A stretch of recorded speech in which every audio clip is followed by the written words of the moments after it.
think the Democratic Party has to stop allowing Democratic Socialists to run as Democrats. I don't think that should be a thing. And I think those of us who wrote Democrat need to make more of us think about this. We need to really push to stop that.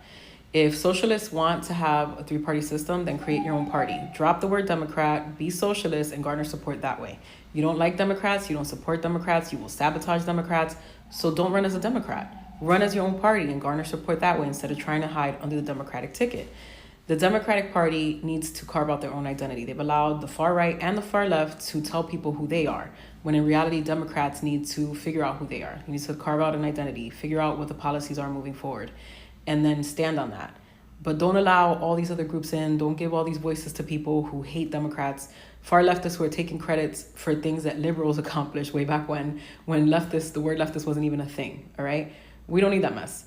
If they want to be far leftists, if they want to be anti-liberal, if they want to be anti-moderates, then they need to go and stand on that and stand all the way in the far left where they belong and then try to convince people to join them there.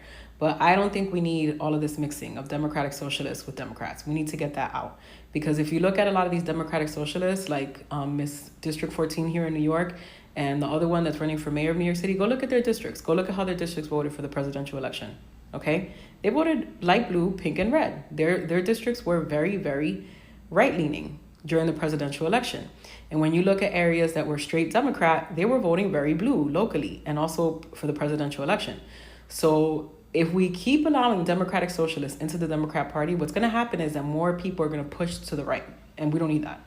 They need to create their own party and garner support that way. Drop the word Democrat, be socialist.